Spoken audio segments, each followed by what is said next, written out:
Hallelujah. Praise the Lord. Karibuni tena. Tunapoenda kumsifu Bwana na Mungu ataweza kuwabariki. Amen. Pigia tu Yesu makofi mazuri kwa Yesu.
Hakuna kama Jehova, wewe ni Mungu.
celebrate you, Jesus.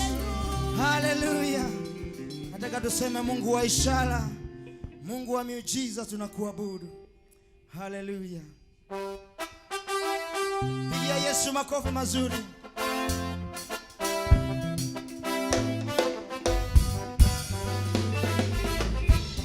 Wapi vigelegele kwa Yesu.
Hallelujah, wewe ni Mungu usiyebadilika. Tunakuabudu Bwana kwa kuwa wewe ni Mungu wa ishara, Mungu wa miujiza, Mungu usiyelala, unatuwazia mema usiku na mchana. Tunakuabudu peke yako Yesu. Tunasema ni asante Bwana kwa kuwa Mwokozi wewe ni mwema. Wewe haulali usiku na mchana Bwana. Macho yako Bwana yatutazama usiku na mchana. Tunakuabudu Bwana. Inua tu mikono yako kamwabudu Bwana jioni ya leo. We worship you Jesus. Tunakuinua Yesu. Tunakuabudu Bwana. Wewe ni Mungu unastahili kuabudiwa. We worship you Lord. Hakuna kama wewe. Nani mwingine kama wewe Bwana? We worship you Jesus. Hallelujah. We worship you Jesus.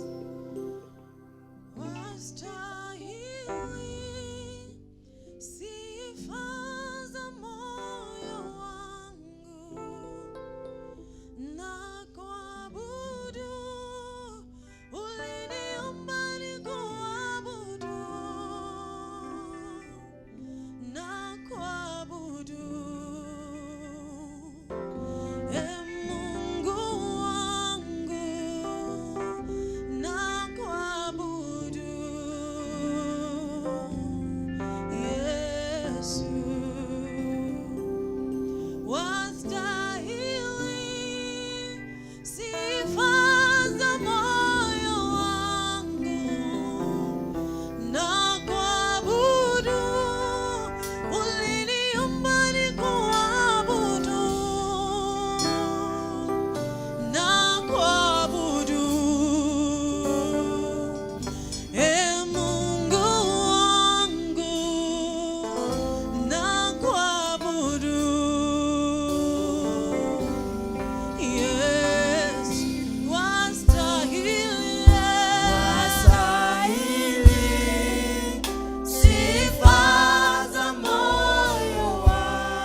thank you. We bless you this wonderful time. We lift up your name and we declare that you are God. No one is like you, Almighty. You are the Lord who is seated on your throne, and you are the one who made, and you are the one, oh God, who is in charge of everything. We worship you today. We adore you today. And we recognize that you are our God. This wonderful time, Almighty Father, forgive us our sins, O God.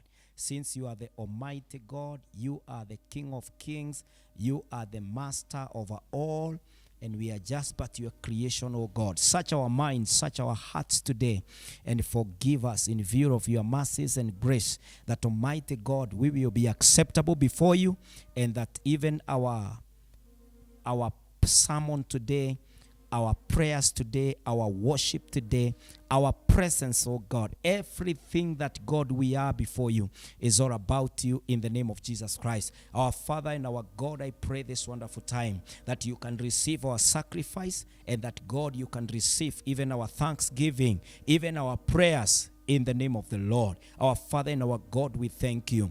Mungu wetu, pia tunakushukuru kwa yale yote Bwana umetenda. Matendo yako ni makubwa, mkono wako umekuwa juu yetu. Wewe ndiye unatujali, unatuwaza mawazo mema, na ni mkono wako Bwana unatubeba. Asante kwa vita ambavyo umepigana. Asante Bwana kwa kuharibu na kuteketeza nguvu za maadui wetu, na ni asante kwa kutuinua na kutuinulia kiwango hata mahali tumefika. Tunaomba Bwana ukapokee sifa, uheshima na utukufu. Tunakushukuru pia hata kwa sababu ya afya njema. Tunajua kuna magonjwa umeazima, tunajua kuna accidents, kuna ajali umetuondoa kwake. Mungu wetu, tunajua kuna mambo mengi, aina ya magonjwa tofauti, umetupatia tu afya tele. Tunakushukuru Bwana. Na Mungu wetu, tunakushukuru pia hata kwa sababu ya kazi za mikono yetu. Biashara zetu ni wewe umetubarikia, kazi za maofisi ni wewe umetubarikia. Wewe ndiye umekuwa ukikutana na mahitaji yetu kulingana na nguvu ulizo nazo, kulingana na uwezo uliotupatia. Tunakushukuru Bwana. Si ni wewe unatuwaza mawazo mema. Tunasema ni asante na kushukuru kwa sababu ya familia, vile umeweza kudumisha doa, umehifadhi watoto wetu Bwana. Na Mungu wetu, unajibu maombi ambayo yanafanywa na wapendwa katika familia zao. Mungu wetu, asante kwa kuponya watoto wetu, asante kwa kufanya watoto wetu waende shule, na ni asante kwa kila hali ya kijamii ambayo Bwana tumekuona. Tunakushukuru hata kwa sababu ya imani, the way Lord you have preserved us in faith, the way that you have upheld us, oh God, ya kwamba tunaweza kiri Yesu ni Bwana, tutembee na Bwana, tuwe tumeamwaminia Yesu na baraka yako katika maisha yetu. Tunakushukuru na tunasema ni asante. Mungu wetu, tunakushukuru hata kwa sababu ya taifa letu, mvua ambayo inanyesha, mvua ambayo Bwana ni ya kupanda, na tunaona Bwana vile ambavyo Mungu wetu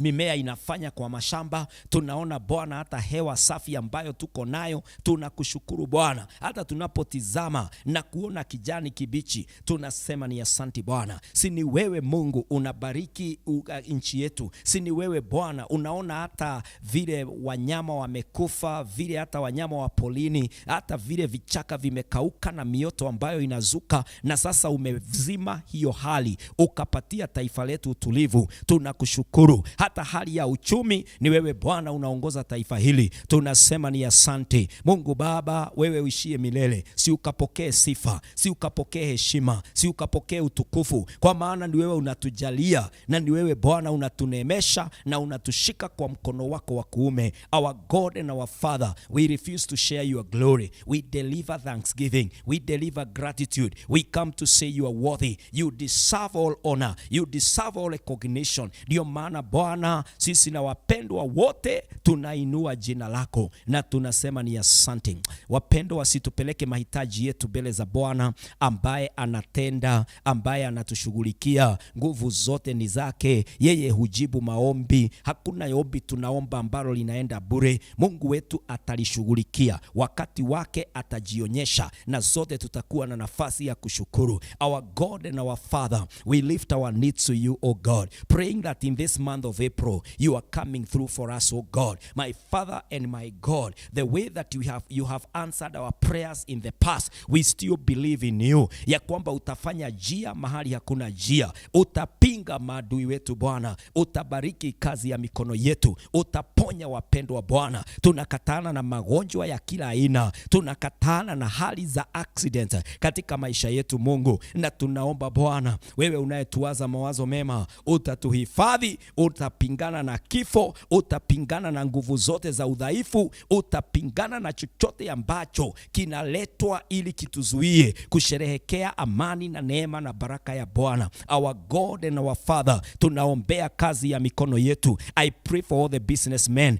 I pray for all the business women, ya kwamba Bwana unawainua, unawajali na unabariki kazi na bidii ya mikono yao. Our Father, I pray for every company, I pray for every formal job. Bariki wapendwa, neemeza wapendwa, panulia hizo kampuni Mungu wetu mipaka, na Mungu wetu inue wapendwa, ukiwapa biashara na kibali cha kufanya faida katika jina la Yesu Kristo. Wale ambao hawana kazi, ninawaombea baraka ya kazi, ninawaombea kunemeshwa na Bwana. Mahitaji yao Bwana, watumie malaika ambao wataleta mahitaji yao katika jina la Yesu Kristo. Our God and our Father, I pray even for them ambao wameombea jambo moja kwa muda mrefu na halijatimia. Wengine ni mtoto wanatafuta, Bwana wabariki, fungua hata tumbo zao, ukawajalie na muujiza wa mtoto Mungu wetu. Wengine ni magonjwa ya muda mrefu, wengine Bwana ni makesi ya muda mrefu, wengine wanapitia hali ngumu. My God, I pray, may you come through for them, may you stop that pattern ambayo Bwana ni ya kushindwa, ni ya kujidharau. Bwana Mungu waonekanie, ukawatendee. My Father and my God, ninaomba baraka katika mwezi huu wa 4, baraka yote ambayo umekusudia, tunaomba ukaitende. Tunaomba Bwana ukatutayarishe kwa yale yote unataka kufanya. Kuna maadui utasabaratisha, kuna miujiza utaamrisha itendeke katika maisha yetu. Our Father and our God, you are the King of Kings and the Lord of Lords. Mahitaji yetu yote unayafahamu Mungu wetu, unaelewa kile ambacho tunahitaji kwa sasa, na ninaomba Bwana, hata tunapoingia kwa neno lako Mungu wetu, wewe ndiye msaada wetu, wewe ndiye utatusaidia, wewe ndiye utatutembelea, na wewe Bwana ndiye utakayefanya yale mwanadamu hawezi kufanya. Naomba Bwana unitumie kama chombo chako, na Baba yangu ukatunenee mioyo ya mataifa ya vizazi, ukatunenee kwa ufunuo, ili Bwana tunapoangalia neno lako inakuwa Bwana ndio mpango ulio nao katika maisha yetu. Mungu wetu, tutembelee na ukatutendee. Wewe ndiye tunakuaminia, na wewe ndiye tunakutumania tukikutarajia. Haya yote tunaomba tukiamini umesikia na unatenda. Utatunenea na utatushika kwa mkono wako, na utatuelekeza hadi tamati ya maisha haya. Tubariki na utunemeshe. In Jesus name we pray. Amen, amen, amen. Wapendwa, katika jina la Yesu Kristo, tunapoendelea na kumwaminia Mungu ambaye ni Mungu wa maombi ambayo tumefanya, ni vizuri pia kusikiza sauti yake. Anasema nini katika maisha yetu, na anataka tuishi maisha ya aina gani tunapomtumainia. And so this wonderful time, I want to share on a subject about made for help. I want to share about umeumbwa ili ukasaidiwe. Umeumbwa ukapokee muujiza, umeumbwa ukapokee msaada wako kutoka kwa Mungu. Hakuna mtu ameumbwa akatawale na akaishi maisha bila Mungu, ama bila mtu mwingine, ama bila kuhitaji mahitaji ya maisha. We were made dependent, we were made for help, we were made to be accompanied, we were made for companion. We were made ya kwamba tutahitaji msaada kwa njia moja au njia nyingine. Even the so-called superpowers, utakuta ya kwamba they are superpowers because they have a network. Wale watu hata zile biashara kubwa, unasikia ni biashara kubwa kwa sababu zimeshikana na biashara zingine. There is nothing that was made to be independent for sure. Only God does not need the help of men, does not need the help of angels, does not need anyone to be God. But any other created thing, all of us tunahitaji mtu na mwingine, tunahitaji Mungu, tunahitaji kusaidiwa. Na when that reality dawns on us, my friends, we will be able to love God. We will be able to respond to the love of God. Kwa sababu sisi tumeumbwa na maubile ya mahitaji. Tumeumbwa kila mtu akitamani asaidiwe. And so this wonderful time, the Lord would want us to understand that we were made to be helped. We were made for help. Na usiwe unaibika wakati unaomba msaada. Usiwe unaibika wakati unatumainia ya kwamba Mungu atafanya muujiza. Even pray. You see, sometimes this can escalate to levels whereby you are even ashamed of prayer. You are ashamed of kneeling down, begging and asking the Lord for intervention. It can get to that level that you might think in your mind, because the devil is also trying to manipulate us, kutuonyesha ya kwamba we can rely on our hands, we can rely on our resources. Anataka kukuonyesha hata hakuna haja ya kufunga, hakuna haja ya kuomba, hakuna haja ya kuwa asubuhi ala mapema usiku unachelewa ukiomba. It can affect your spiritual, your prayer life. It can affect any aspect of your life. Ndio maana Mungu angependa kutufunulia what does it mean to seek or to be made for help. In this particular moment, I want to share about made for help. Go with me to the book of Psalm 121 and verses 1 and 2. Psalm 121 and verses 1 and 2. The Bible says, I lift up my eyes to the mountains. Where does my help come from? My help comes from the Lord, the maker of heaven and the earth. I look up to, I lift my eyes to the mountain. Where does my help come from? This is the man of God called David, a king who has been a king for a long time. He has so much. But he is saying, I lift up my eyes to the mountain. Where does my help come from? My help comes from the Lord, the maker of the heavens and the earth. Wapendwa, ningependa kuwafahamisha ya kwamba our source of help is ready. That's the point number 1 about made for help. That our source of help is ready. Who is this source of help? It is God himself. He is ready to help us. Our God is set to help us. Ili tuweze kupata msaada, Mungu wetu ndiye mahali na ndiye the source, ndiye ambaye anatupatia msaada tunaohitaji. The Bible says this in Psalm 46 and verses 1. Psalm 46 and verses 1. The word of the Lord says, God is our refuge and strength, an ever-present help in trouble. Our God is our helper. Our God is our help. He is the source. The Bible says he is the ever-present source of help in times of trouble. Our source of help is ready. Our God is ready with our help. Yeye yuko tayari kutupatia msaada tunaouhitaji. And the word of the Lord continues to tell us in Psalm 124 and verses 8, our help. The Bible says in Psalm 124 and verses 8, our help is in the name of the Lord, the maker of heaven and the earth. Our help is in the name of the Lord. The Lord himself is revealing to us as the source of help, as the one who is ready to help us. Na tunatajiwa, tunaambiwa ya kwamba yeye ndiye aliumba bingu na akaumba the ardhi, akaumba dunia, kuonyesha ukuu wa Mungu, kutuonyesha ya kwamba we cannot exhaust the source of our help. Hakuna siku ambayo Mungu atasema mumeniita sana, nimewasaidia sana, mpaka hamgoji niweze kupata zingine. Our God cannot be exhausted. Our God, we can never deplete. We can never take everything that God has until he is poor. Our God is the source of help, wapendwa. Na sijui jioni ya leo, sijui wakati kama huu unapitia mambo gani, na ni kama umejaribu katika account huoni chochote, kwa familia huoni chochote, katika maisha yako ukijiangalia namna hii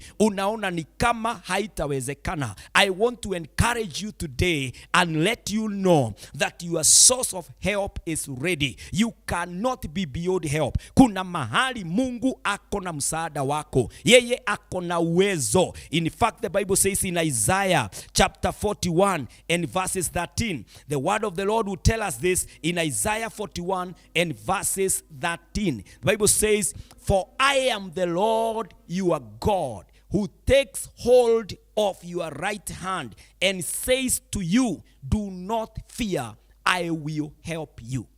The Lord himself tells you.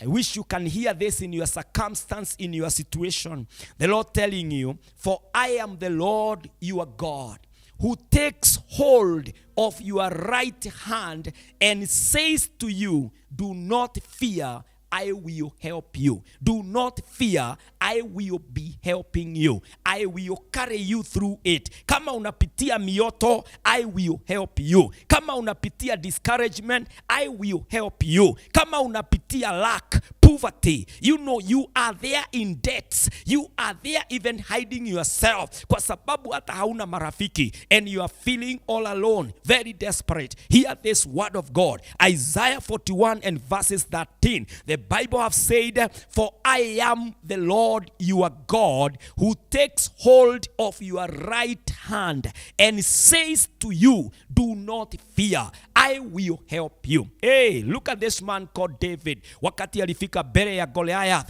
mtu mkubwa mwenye uzoefu wa kupigana na kushida vita, na maandiko inasema ya kwamba wakati David alitokea mbele yake, alimwambia, "Wewe waja mbele yangu na silaha, lakini mimi naja kwa jina la Mungu Jehova." How I pray today that you would hear this God whom David would hear saying, "Do not fear, I will help you." It doesn't matter the amount of enemy, the amount of power, the amount of experience that your enemies have an advantage about. Lakini kama uko na Mungu, do not fear, I will help you. I will give you the power to victor. I will assist you. I will uphold you with my righteous right hand, and I will hold your right hand. And I am saying, do not fear, I will help you. Somebody must hear this word and tell the Lord, "Father, I will no longer fear my relatives. I will no longer fear my enemies. I will not fear my bosses. I will not fear my colleagues that are ganging together to throw me out of that company."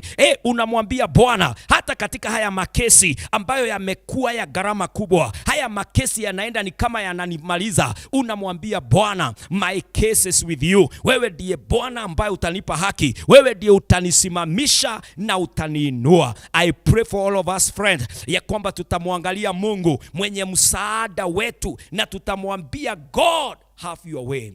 The second thing you need to understand about being made for help is that you are required to pray for help. This inexhaustible source of help, this God who is our Father, who is holding us by our right hand, huyu Mungu ambaye anatuambia do not fear, he has also made it for us that we need to pray so as to access that help. The way for the help to travel to you, the way for the help to locate you, the way for the help to be activated in your life is the way to pray for this help. Ndio maana hata Roho wa Bwana, maandiko yanasema, Yesu akawaambia wanafunzi wake, "Sitawaacha kama mayatima, lakini nitamtumia msaidizi." I will send you a helper. Remember even in the book of Genesis, wakati Mungu anaongea kuhusu Adam, anamwambia, "I will make for you a helper." Our God has always been there to help us. How can you ignore such a moment to be helped, such an opportunity to rise from where you are to another level, my friend? Na ndio maana Mungu angependa tujue kuomba. Pray for help. Go with me to the book of Psalm 18 and verses 6. Psalm 18 and verses 6. Utakutana na maandiko ya Bwana yakitufahamisha jinsi ambavyo tunahitaji kuomba, tunahitaji kumtafuta Mungu ili na yeye akashuke na akatembee na akatutendee, kwa sababu yeye ni mwaminifu wa kuaminika. Huyu Mungu wetu anatutembelea. The word of the Lord continues to tell us even in Psalm 39 and verses 12. Psalm 39 and verses 12. Zote zinatuonyesha ya kwamba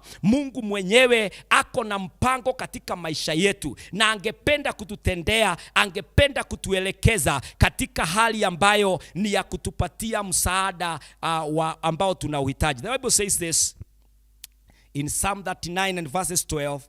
Hear my prayer, Lord. Listen to my cry for help. Do not be deaf to my weeping.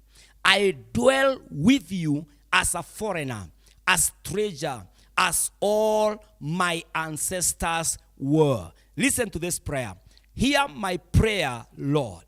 Listen to my cry for help. Do not be deaf to my weeping. I dwell with you as a foreigner, a stranger, as all my ancestors were. Wapendwa, this is a prayer of a desperate person. Anamwendea Bwana, anamwambia, here, listen to my cry for help. Huyu sio tu msaada anaendea, sio maombi tu anafanya, anasema hata kulia ninalia. Umefika wapi mpendwa? Na unaona hali ni kama haitabadilika, kama itagharimu machozi, lia mbele za Bwana, vujika mbele za Bwana, itisha msaada wako. Tunaambiwa ya kwamba Yesu wakati alikuwa katika shamba la Gethsemane aliomba hata matone ya jasho ikamtoka, ilikuwa inakaa damu. Aliomba, akaomba, akalia, akiita jina la Bwana. Kama Yesu mwenyewe anaweza kuomba kwa msaada, anamwambia Father, if this is not your will, take this cup away, but if it is your will. Na Biblia inasema baada ya hili ombi mbingu ikafunguka, malaika wakashuka, wakamu-encourage, wakampatia nguvu, wakampatia baraka, wakamwezesha kwenda mpaka msalabani. Mpendwa, we must cry for our help. We must get before the Lord without joking, without taking anything for granted, and declare, my God, my enemies are here, they are coming like a flood.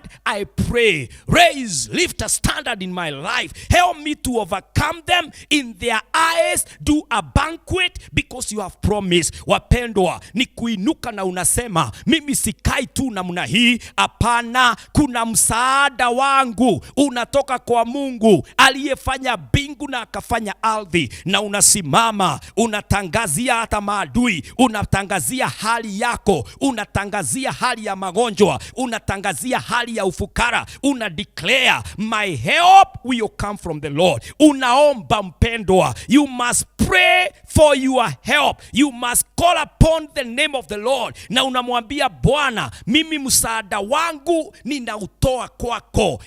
Wapendwa, hata watakatifu wanalia, wanaomba msaada wao ushuke. Go with me to the book of Psalm 34, mstari wake wa 17 na 18. Tunalilia Bwana awe msaada wetu. The Bible says this in Psalm 34 verses 17 through 18. The Bible says, the righteous cry out, and the Lord hears them. He delivers them from all their troubles.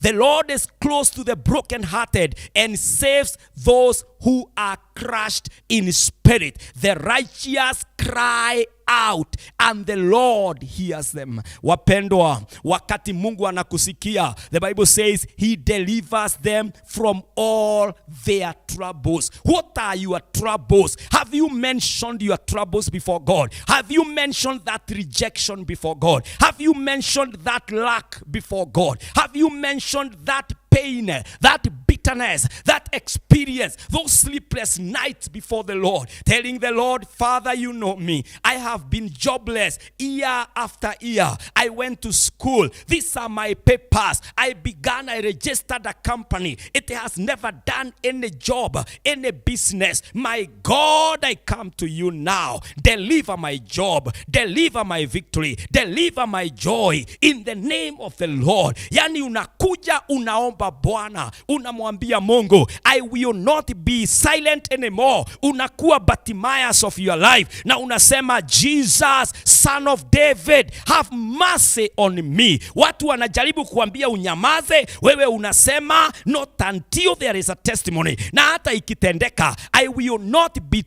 not be silent. I will testify of what the Lord is doing. How I pray, my sister, is that you will not settle for less. My brother, you will not settle for less until your help is delivered. Hautasimama, hautabaki pale. Apana, utaamua ya kwamba msaada wangu in the year 2023 unatoka kwa Bwana. Msaada wangu katika mwezi huu wa 4 unatoka kwa Bwana. Mwezi wa 5, miezi yote, siku yangu ni Bwana anatawala katika jina la Yesu Kristo. Wapendwa, how I pray that all of us can be charged for prayer, can rise up on a point of prayer, na unasema, Bwana, sitokoma tena, sitokoma kuomba. Mimi nitaomba na sitaachilia maombi, because my source of help, my help will come through prayer. It is that prayer that God is coming to answer. It is a prayer that the Holy Spirit is enabling me to pray.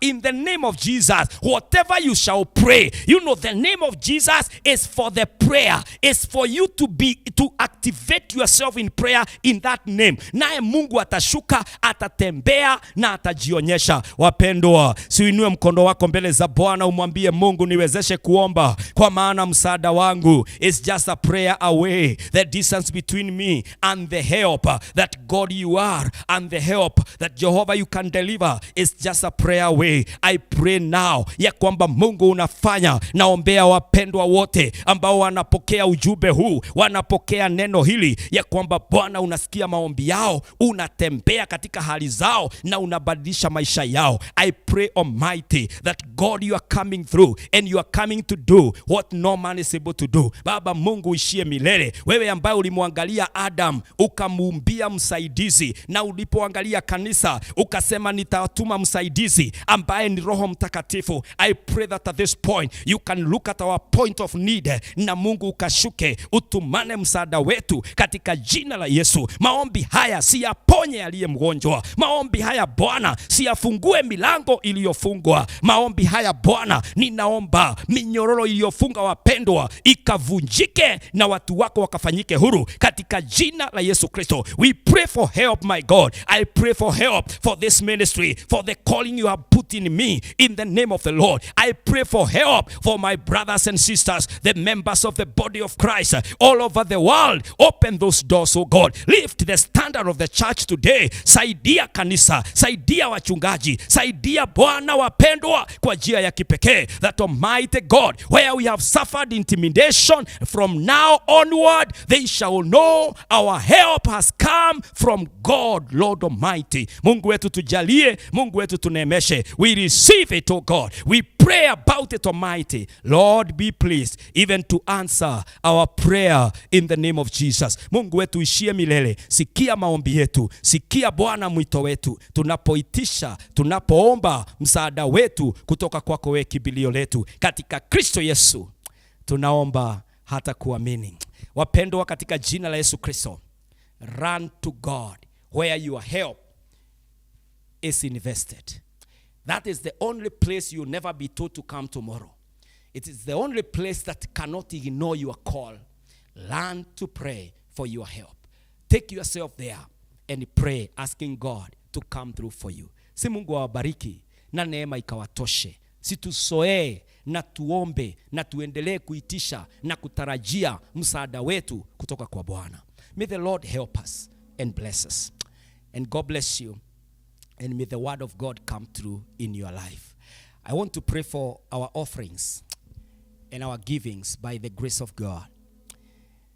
When you are obedient to this God, He remains a faithful Father who comes through for us.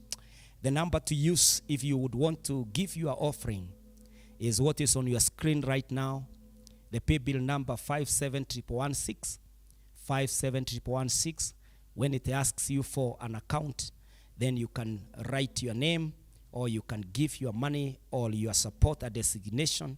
Unaweza kuandika it's a tithe, it's an offering, na Mungu atakubariki, atakuinua. Na pia kuna hiyo namba ingine +254 725 743 631, na Mungu atakubariki. Ningependa kuombea matoleo yako na ni dhabihu, naye Mungu msaada wetu ashuke akusaidie. Baba, katika jina la Yesu, wapendwa wanapochukua hatua ya imani na kutoa matoleo yao, naomba Bwana ukaipokee kama dhabihu, ukatendee maisha yao upya, ukajidhihirishe katika maisha yao, kwa sababu wewe ni mwaminifu. Tembelea wapendwa. Mungu wetu, pokea hizi mbegu zote, pokea matoleo haya Bwana, nayo kwa maisha yao shuka ukawasaidie katika hali zote Bwana za mahitaji. Asante kwa matoleo haya. Bariki Bwana kila kitu ambacho mtu anapeana.